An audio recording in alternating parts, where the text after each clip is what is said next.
ഇതെല്ലാം ചേച്ചിയുടെ മോൻ പാസ്സായതാണ്. ഒന്നിന്ന് രണ്ടിലോട്ട് പാസ്സായി. അങ്ങനെ ഇന്നലെ എൻ്റെ ചേച്ചിയുടെ മോൻ കൊണ്ട് തന്നതാണ്. 4 സിബപ്പ് കൊണ്ട് തന്നിട്ടുണ്ട്. നല്ല ടേസ്റ്റ് ഉണ്ട്. ഇത് കഴിക്കാൻ വേണ്ടി നല്ല ടേസ്റ്റ് ഉണ്ട്, കൊള്ളാം. ഞങ്ങൾക്ക് 4 പേർക്കും 4 എണ്ണം വാങ്ങിച്ചിട്ടൊന്ന് ഞങ്ങൾ 3 പേര് കഴിച്ച്. ഇതെൻ്റെ ഞാൻ കഴിക്കാൻ പോവുകയാണ് പൊട്ടിച്ച്.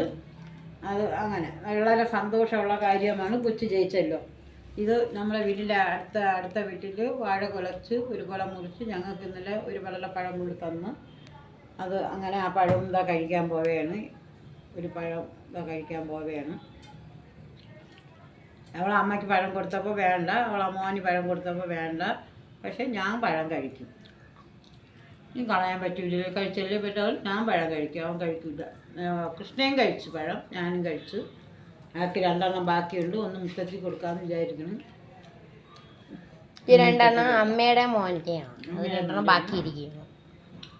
പിന്നെ നമ്മളെ വീഡിയോകൾ ഇഷ്ടപ്പെട്ടെങ്കിൽ please like and subscribe and share. എല്ലാവരും നമ്മളെ സഹായിക്കണം, എന്നാലേ നമുക്ക് മുന്നോട്ട് പോകാൻ ഉള്ള മനസ്സ് വരുള്ളൂ. എല്ലാവരും ലൈക്ക് ചെയ്യുക.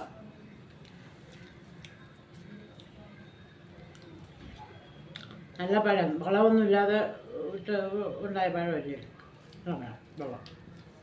കൊറേ വാഴകൾ ആ സൈഡ് നമ്മളെ സൈഡ് കണ്ടാലേ നിറച്ചുണ്ട്. ഇവിടെ തന്നെ കപ്പ അതെല്ലാം കുറെ ഉണ്ട്. നമ്മളെ മരം ഫുള്ളും. ഏകദേശമായി. അരി അടുപ്പിട്ടിട്ടുണ്ട്. ചീനിക്കിഴങ്ങ് വേവിക്കാൻ പോണ്.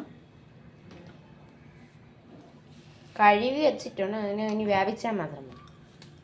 അങ്ങനെ ഇന്നലെ ചീനിക്കിഴങ്ങ് വാങ്ങിച്ചുകൊണ്ടിരുന്നു. അത് നല്ല ഉണക്കഴിഞ്ഞിട്ട് അതിനെ ഒന്ന് അരിച്ചെടുക്കാം.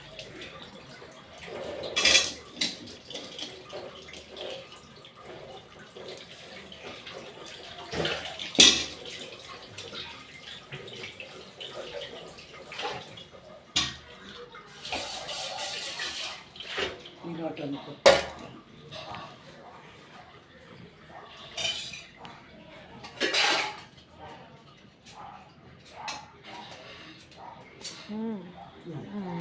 ഇങ്ങനെ കൊത്തി